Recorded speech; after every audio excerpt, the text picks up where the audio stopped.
அனைவருக்கும் வணக்கம்.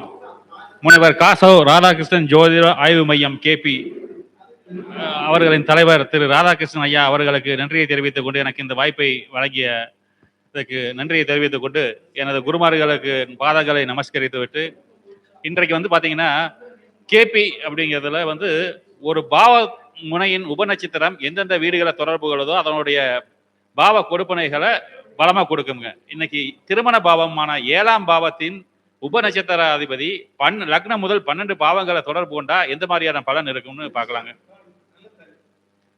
இப்போ 7ஆம் பாவத்தின் உபநட்சத்திர அதிபதி லக்ன பாவம் 1ஆம் பாவத்தை தொடர்பு கொண்டால் அதனால வாழ்க்கை துணையின் மூலம் திருமணத்தின் மூலம் மிகப்பெரிய ஒரு அந்தஸ்தையும் அங்கீகாரத்தையும் பெறுவார். பொருளாதார ரீதியான பெரிய ஒரு வரதட்சணையோ இல்லை பொருளாதார முன்னேற்றங்கள், மனைவி வேலைக்கு போய் சம்பாதிக்காம இருக்கலாம், மிகப்பெரிய பொருளாதார மேன்மைகள் இல்லாமல் இருக்கலாம். ஆனால் சமுதாயத்தில் அவர்களுடைய திருமணத்துக்கு அப்புறம் மிகப்பெரிய ஒரு அங்கீகாரத்தையும் கௌரவத்தையும் அந்தஸ்தையும் கண்டிப்பாக கொடுத்தே தீரும். அதே மாதிரி 7ஆம் பாவத்தின் உபநட்சத்திர அதிபதி 2ஆம் பாவத்தை தொடர்பு கொள்ளும் போது அது பார்த்தீங்கன்னா இது திருமணத்தின் மூலம், அதுவும் 2ஆம் பாவத்தின் தொடர்பு கொண்டு அந்த உபநட்சத்திராதிபதியின் தசையோ புத்தியோ நடக்கும் காலங்களில் திருமணம் நடைபெற்றால் திருமணத்தின் மூலமாக மிகப்பெரிய உன்னதமான ஒரு பொருளாதார மேன்மையை திருமணத்தின் மூலம் கொடுக்கும்.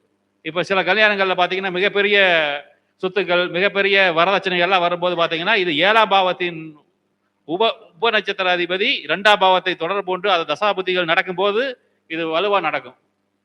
இதனால இன்னொரு சிக்கல் என்ன இருக்கு, இதனாலதான் பாருங்க நீங்க நிறைய பார்த்திருப்பீங்க, மிகப்பெரிய அளவில் கிராண்டா பல கோடிகள் செலவழிச்சு பண்ண திருமணங்கள் உடனே குறுகிய காலத்துக்குள்ளேயே ஒரு கெட்ட விஷயங்களை சந்திக்கும், ஒரு பிரிவினையோ ஒரு மரணத்தையோ. ஏன்னா அது 2ஆம் பாவம் என்பது இந்த ஜாதகருக்கு நடக்காது, இந்த ஜாதகருடைய மனைவிக்கோ நடக்கும். ஏன்னா அது 7ஆம் பாவத்துக்கு 2ஆம் பாவம்ங்கிறது எனக்கு 8.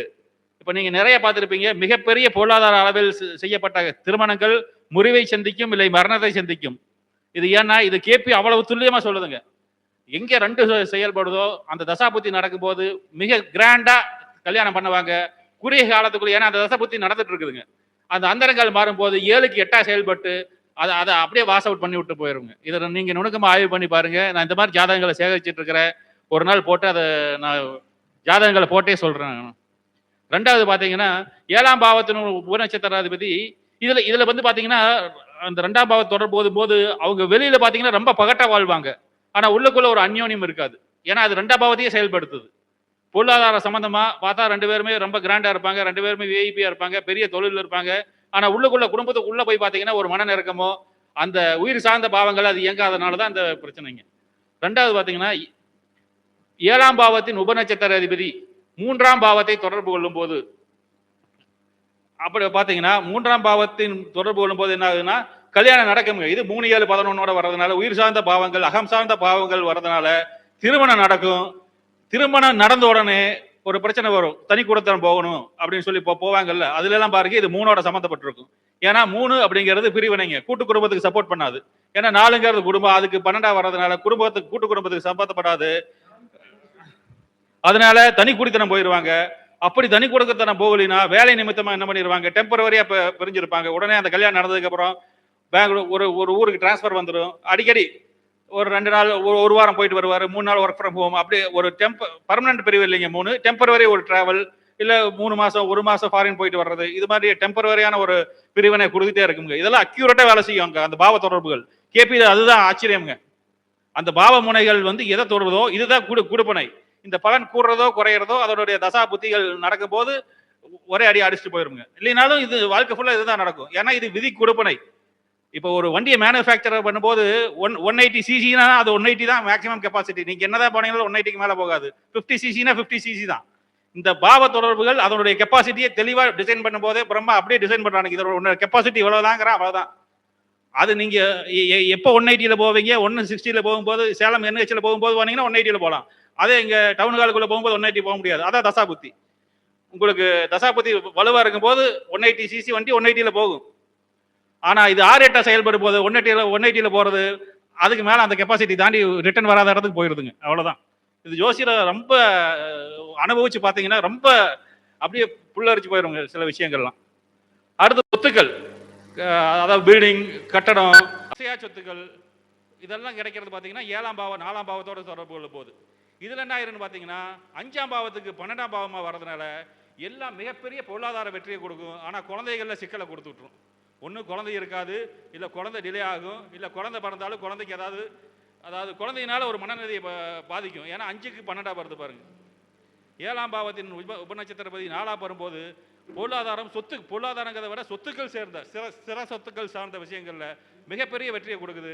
ஆனால் இது எங்கே கை வைக்கிதுன்னு பார்த்தீங்கன்னா அந்த குழந்தை பிறப்பிலையோ ஒரு தாமதத்தை, இல்லைன்னா குழந்தை பிறந்ததுக்கு லேட்டாக குழந்தை, இல்லைன்னா அதில் ஒரு மருத்துவம் சார்ந்து ஏதோ ஒரு பிரச்சனையை 5ஆம் பாவம் சார்ந்த விஷயத்தில் கொடுக்குதுங்க.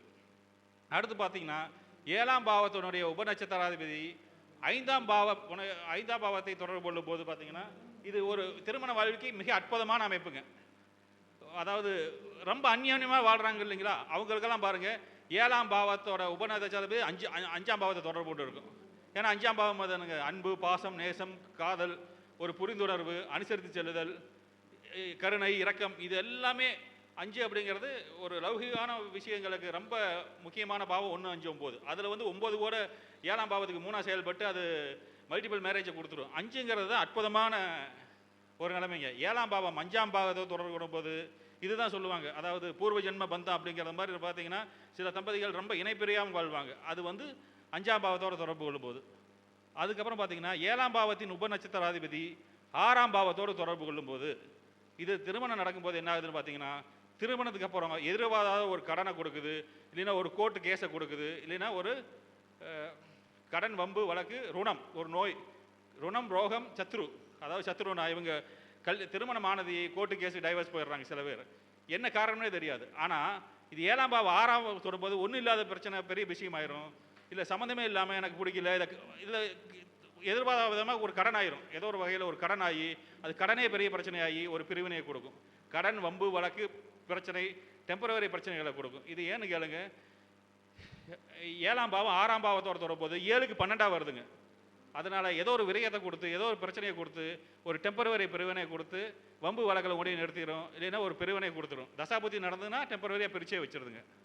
அப்புறம் 7ஆம் பாவத்தினோட உபநட்சத்திராதிபதி 7ஆம் பாவத்தையே தொடர்பு கொள்வது ஒரு அற்புதமான அமைப்புங்க. என்ன சொல்கிறாங்கன்னா தன் பாவத்தை தொடர்பு கொள்ளும் போது அது மிகப்பெரிய இதுங்க. அதுவே அந்த ரெண்டு பாவத்துக்குமே ஒரே கிரகம் நட்சத்திர அதிபதியாக வந்துருச்சுன்னு வச்சுக்கோங்க, ஒரே கிரகம் பொறுப்பேற்றுக்குச்சுன்னா அவங்கள மாதிரி ஒரு திருமண வாழ்க்கையில் வள்ளுவன் வாசி அந்த மாதிரி நிறையா இருக்கிறாங்கல்ல. இப்போ ராதாகிருஷ்ணன் ஐயா, வானதி மேடம், இந்த மாதிரி நிறைய பேர் அவங்களுக்கெல்லாம் பாருங்க, நான் தெரியல, ஆனால் ஐயாவை பார்த்தீங்கன்னா யாரோ ஒருத்தருக்கு 7ஆம் பாவமே தொடர்பு கொண்டு இருக்கணும். ஒற்றைப்படை பாலகங்கள் தொடர்பு கொள்ளாமல் கணவன் மனைவி அந்யோன்யமாக வாழவே முடியாதுங்க, அது யாராக இருந்தாலும் சரி. அது மாதிரி உதாரணங்கள் எவ்வளவோ சொல்லலாம். நீங்கள் அந்யோன்யமாக வாழ்கிறவங்களெல்லாம் எடுத்து பாருங்கள், ஒன்று 7ஆம் பாவம் 5ஆம் பாவத்தோட தொடர்பு கொள்ளும், இல்லைன்னா 7ஆம் பாவம் 7ஆம் பாவத்தோட தொடர்பு கொள்ளும். இதில் மிக உன்னதமான அமைப்பை 7க்கு 7, அது அடுத்து 7க்கு 5, 7க்கு 11 ஒரு நிலையில் சொல்லலாம். இதெல்லாம் அடுத்தடுத்த பரிணாமங்களுங்க.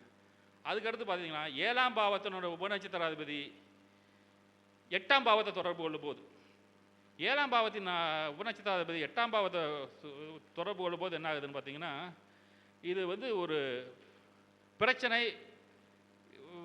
ஒரு கண்டம், பிரிவினை, அது மாதிரி கொடுத்துருதுங்க. ஒரு கண்டத்தை கொடுக்குது. எப்படின்னு பார்த்தீங்கன்னா, ஏன்னா இது 9க்கு 12ஆக வருதுங்களா, அது ஒரு பாக்கிய கொடுப்பனையை கொடுத்து பாக்கிய குறைவுகளை கொடுக்குதுங்க. 7ஆம் பாவத்தின் உபநட்சத்திராதிபதி 8ஆம் பாவத்தை கொடுக்கும்போது திருமணத்தில் பிரச்சனையை கொடுக்குதுங்க. ஒருவேளை நடக்கிறதுக்கான வாய்ப்புகள் கம்மி. ஏதாவது தசாபுத்தி அந்தரங்கள் மற்ற அதாவது அதனுடைய 4 ஃபோல்டு அமைப்பில் பாவ நட்சத்திராதிபதி இல்லாமல் அந்த கிரகங்கள் உபநட்சத்திராதிபதிகள் அந்த திருமணத்தை கொடுத்துட்டு போனால் கூட இதனுடைய தசாபுத்திகள் வரும்போது அந்த திருமணத்துக்கு ஒரு முறிவை கொடுத்து அந்த திருமணத்தை ஒரு ஆயுள் கண்டங்களை கொடுக்குதுங்க, இல்லைன்னா டைவர்ஸில் கொண்டு போய் முடிச்சிருதுங்க. இதே மாதிரி 7ஆம் பாவத்தின் உபநட்சத்திராதிபதி 9ஆம் பாவத்தை தொடர்பு கொள்ளும் போது இது ஒரு உன்னதமான அமைப்புங்க. ஆனால் இதில் என்ன ஒரு சிக்கல்னா 7ஆம் பாவத்தின் 3ஆம் பாவமும் 9ஆம் பாவம் வர்றதுனால ஒரு திருமணத்துக்கு மேலே இன்னொரு திருமணம், இல்லைன்னா அந்த 7ஆம் பாவத்தை வளர்த்து விட்டுறதுனால திருமணம் மீறிய சில உறவு நிலைகளை கொடுக்குதுங்க, இல்லைன்னா திருமணத்தில் பார்த்தீங்கன்னா ஒரு திருப்தி இல்லாத நன்மையை கொடுத்து அடுத்த பரிணாமத்துக்கு அதை எடுத்துகிட்டு போகுதுங்க. அதை தவிர வேறு ஒன்றும் இதில் இன்னொன்று என்னென்னா பொருளாதார ரீதியான உயர்வுகளையும் இது கொஞ்சம் தடுக்குதுங்க. 7ஆம் பாவம் 9ஆம் பாவம் தடுக்கும் போது திருமணத்துக்கு அப்புறம் பார்த்தீங்கன்னா பொருளாதார டெவலப்மெண்ட்டு தொழிலில் கொஞ்சம் அடி வாங்குதுங்க, ஏன்னா 10க்கு 12ஆக வர்றதுனால. அடுத்து பார்த்தீங்கன்னா 7ஆம் பாவத்தின் உபநட்சத்திராதிபதி 10ஆம் பாவத்தை தொடர்பு கொள்ளும் போது இது பார்த்தீங்கன்னா இதுவும் அப்படித்தான். இது வந்து கல்யாணத்துக்கு அப்புறம் ஒரு தொழில் வாய்ப்புகளை கொடுக்குது. ஆனால் திருமணத்தில் ஒரு திருப்தியற்ற நிலையை கொடுக்குதுங்க. தொழில் நல்லா இருக்குது, நல்ல வருமானங்கள் இருக்குது, ஆனால் இதில் வந்து ஒரு அந்யோன்யம் இல்லை ஒரு திருப்தியின்மை, அது அவங்களுக்குள்ள இருக்கிற திருமண உறவுகளில் வந்து ஒரு பிரிவினை இல்லைன்னா ஒரு மனக்கசப்பு அதெல்லாம் இருக்குதுங்க. அந்த 8ஆம் பாவம் போது வலி வேதனை அதனால் அது மாதிரி மன கஷ்டங்களை கொடுக்குதுங்க. இது அந்த அளவுக்கு கொடுக்கறது இல்லை. ஆனால் இப்போ மற்றபடி பார்த்தீங்கன்னா அவங்களுக்குள்ள ஒரு அந்யோன்யம் இல்லாத வாழ்க்கையை கொடுக்குது. ஆனால் வெளியில் பார்த்தீங்கன்னா ஒரு கௌரவமாக இருக்கும், சமூக கௌரவம் சமூக அந்தஸ்து இருக்கும் 10 இருக்கும்போது. ஆனால் உள்ளே பார்த்தீங்கன்னா அவங்களுக்குள்ள ஒரு திருப்தியான நிலைமை இருக்காதுங்க. அடுத்து பார்த்தீங்கன்னா 7ஆம் பாவ உபநட்சத்திராதிபதி 11ஆம் பாவத்தை தொடர்பு கொள்ளும்போது பார்த்தீங்கன்னா இது ஒரு உன்னதமான அமைப்புங்க. ஏன்னா 11ங்கிறது திருமணத்துக்கு அப்புறம் அவங்களுடைய அபிலாஷைகள் அனைத்தும் பூர்த்தி ஆகும். அவங்களுடைய எண்ணங்கள், செயல்கள், விருப்பங்கள் அனைத்தையும் பூர்த்தி பண்ணுற பாவமாக அது செயல்படும். அடுத்து 7ஆம் பாவத்தின் உபநட்சத்திராதிபதி 12ஆம் பாவத்தை கொடுக்கும்போது பார்த்தீங்கன்னா அது என்னென்னா அது ஒரு விரயத்தை கொடுக்குதுங்க. இல்லைன்னா ஒரு டெம்பரவரியான பிரிவையே கொடுக்குது. அவங்க வந்து கல்யாணத்துக்கு அப்புறம் பார்த்தீங்கன்னா ஒருத்தர் ஃபாரினில் இருப்பார், ஒருத்தர் இங்கே இருப்பாங்க, இல்லைன்னா ஒருத்தர் கோயம்புத்தூரில் இருப்பாங்க, ஒருத்தர் பெங்களூர் இருப்பாங்க, இல்லைன்னா கவர்மெண்ட் போஸ்ட்டில் ஒருத்தர் அங்கே ஒருத்தர் இங்கே, எப்படி ஒரு வாக்கில் முக்கியமாக அதிகமான தூரங்களில் அவங்க பிரிஞ்சே இருப்பாங்க. மேக்ஸிமம் பர்மனெண்ட்டாக பிரியறதுக்கான வாய்ப்புகள் கம்மி. அப்படி ஏதாவது 8 சம்மந்தப்பட்டால் பர்மனெண்ட்டாக பிரிஞ்சிடுறாங்க. இல்லைனாலும் இவங்க திருமண வாழ்க்கையிலே இருந்தாலுமே இவங்க 2 பேரும் ஒன்றா சேர்ந்து இருக்கிறதுங்கிறதுக்கான அவங்க சிக்னிஃபிகண்ட்டாக அவங்க லைஃப் டைமில் எடுத்து பார்த்தீங்கன்னா முக்கால்வாசி டைம் இவங்க பிரிஞ்சே தான் இருந்திருப்பாங்க. அதுக்கான சந்தர்ப்பங்கள் வரவே வராதுங்க. இது வந்து அப்புறம் திருமணத்துக்கு அப்புறம் பார்த்தீங்கன்னா கொஞ்சம் நிறைய விரயங்களும் ஏற்படுறதுக்கு வாய்ப்பு இருக்குதுங்க பொருளாதார ரீதியாகவும். அதனால் 7ஆம் பாவத்தோடைய உபநட்சத்திராதிபதி எந்த பாவங்களை குறிகாட்டுதோ அது வந்து அற்புதமாக நடக்குதுங்க. இது வந்து கேபியில் வந்து அந்த அந்த 7ஆம் பாவத்தின் ஆரம்ப முனை உபநட்சத்திரம் தெல்ல தெளிவாக காட்டுங்க. இதே மாதிரி ஒவ்வொரு பாவத்தையும் நம்ம எடுத்து ஆய்வு பண்ணி பார்த்தோம்னு வச்சுக்கோங்களேன், அக்யூரேட்டாக சொல்லலாம். ஒரு பிறந்த குழந்தைக்கே சொல்லலாம் இதனுடைய தொழில் வாழ்க்கை இப்படி தான் இருக்கும், இதனுடைய பொருளாதார வாழ்க்கை இப்படி தான் இருக்கும், இதனுடைய திருமண அமைப்பு இப்படி தான் இருக்கும், இவனுக்கு இந்த மாதிரி தான் குழந்தைகள் இருக்கும் அப்படிங்கிறத கேபி மாதிரி வேறு எந்த மெத்தட்லையும் நீங்கள் பிறந்த குழந்தைக்கு தெளிவாக சொல்ல முடியாதுங்க. கால நிர்ணயத்துக்கு வேணால் தசா புத்திகள் கோச்சாரங்கள் பார்க்கணுமே தவிர அதனுடைய கெப்பாசிட்டி என்ன, இது 100 சிசி வண்டியா, 50 சிசி வண்டியா, இல்லை 10 சிசி வண்டியா, இல்லை இதுக்கு பிரேக்கே இல்லையா, அந்த வண்டிக்கு பிரேக்கே இல்லாமல் டிசைன் பண்ணிட்டானா அது கடைசி வரைக்கும் பிரேக் இல்லாமல் தான் ஓடும் அப்படிங்கிறதெல்லாம் கேபியில் வந்து தெளிவாக சொல்ல முடியும் இதில் என்ன ஃபால்ட் அப்படின்னு. சரிங்களா? அதுதான் அந்த கேபியோட. இதுக்கு என்னென்னா நமக்கு கொஞ்சம் ப்ராக்டிஸும் அனுபவம் வந்து இது ரொம்ப எளிமையான மெத்தடுங்க. நம்பர்ஸ் தான். நீங்கள் வந்து பாருங்க, இங்கே 7 1லேருந்து 12 வரைக்கும் இந்த காம்பினேஷன் மட்டும் நீங்கள் புரிஞ்சுக்கிட்டிங்கன்னா அதோட கிரகங்கள் எதெல்லாம் வருதுன்னு அந்த கிரக காம்பினேஷன் புரிஞ்சுக்கிட்டோம்னா ஒரு செகண்டில் சொல்லிக்கிட்டே போயிட்டே இருக்கலாங்க. ரொம்பலாம் யோசிக்க ஒன்றுமே இல்லை. ஏன்னா இன்னைக்கு பாருங்கள் ரூலிங் பிளானட் எவ்வளவு தூரத்துக்கு வேலை செய்யுதுன்னு நான் போன கருத்தரங்கத்திலே தான் நான் எதாச்சியாக நோட் பண்ணேன். போன தடவை பாருங்கள் நம்ம பேசுனது எல்லாமே ஆயுள் சம்மந்தப்பட்ட விஷயங்கள், அப்புறம் ரோபோட்டிக்ஸ், அந்த டேட்டா சயின்ஸ், இந்த மாதிரி இவர் சேலத்துக்காரர் அவர் பிஹெச்டி அவர் ஸ்டூடெண்ட்ஸ் பேசுனதெல்லாம் இப்போ பார்த்தீங்கன்னா புதன் ராகு சம்மந்த எலக்ட்ரானிக்ஸ் துறையை பற்றி பேசினார், சாஃப்ட்வேர் துறையை பற்றி பேசினார், கர்மங்கள் பற்றி பேசினார். போன தடவை சனிக்கிழமை நம்ம கருத்தரங்கத்தில் சனிக்கிழமை அன்னைக்கு அனுசரித்தது வந்தது. அன்னைக்கு பார்த்தீங்கன்னா பூரா ரூலிங் பிளானட் ஃபுல்லாக சனி ராகுவாகவே வந்தது.